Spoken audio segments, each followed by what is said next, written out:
ఆ రోజు రేఖ ఇంట్లో వంట చేస్తూ ఉంటుంది. వెళ్తున్నావా సురేష్? వెళ్తున్నాను, టైం అయింది. నీకోసం టిఫిన్ చేశాను, తిని వెళ్ళు. ఏం చేశావ్? ఉప్మా పెసరట్టు. నువ్వు చేసే ఉప్మా పెసరట్టు ఎలా ఉంటుందో నాకు బాగా తెలుసు. నేను బయట తింటానులే. లేదు సురేష్, నేను బాగానే చేశాను. ఒకటి తిను, తీసుకుని వస్తాను. రేఖ, పొద్దున నన్ను విసిగించకు. నాకు ఆఫీస్కి టైం అవుతుంది, బాయ్ అని చెప్పి సురేష్ వెళ్ళిపోతాడు.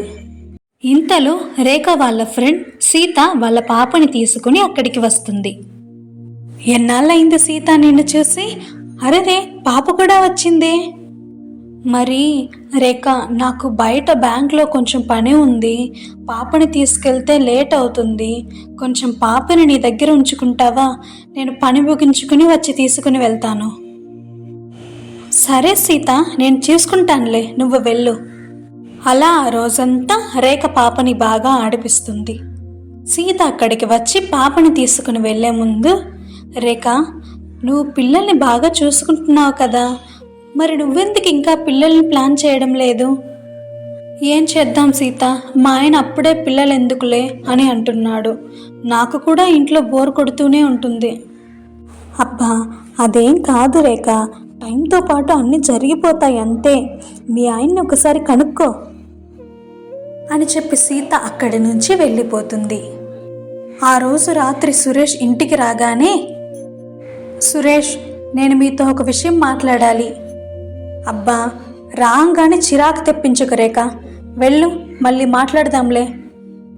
సరే అని రేఖ సురేష్ కోసం ఎదురు చూస్తూ ఉంటుంది. సురేష్ భోజనం చేసి టీవీ చూస్తూ ఉంటాడు. ఏంటి రేఖ, ఇలా వచ్చావు? ఏం కావాలి?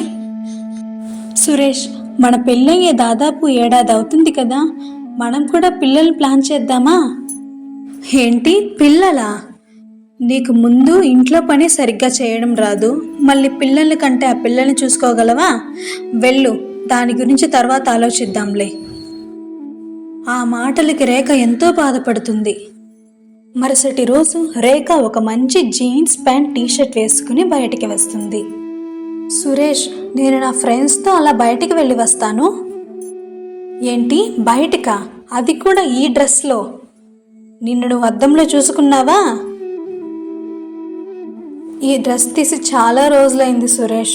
మా ఫ్రెండ్స్ అందరూ బయటికి వెళ్తున్నారు, నన్ను కూడా ఇలాగే రమ్మన్నారు. ఇంక చేసేదేమీ లేక ఈ డ్రెస్ వేసుకున్నాను. వెళ్ళి వచ్చేసిన తర్వాత నార్మల్ డ్రెస్లో మారిపోతాను.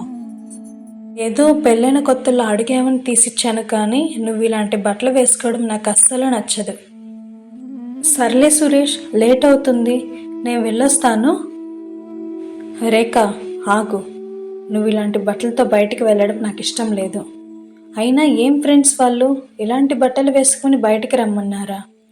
అలాంటి వాళ్ళతో నువ్వు ఫ్రెండ్షిప్ చేయడం కూడా నాకు ఇష్టం లేదు.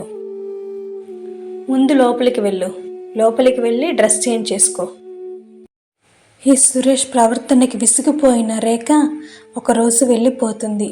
కానీ ఎక్కడికి వెళ్ళిపోతుందో నెక్స్ట్ పార్ట్లో చూడండి.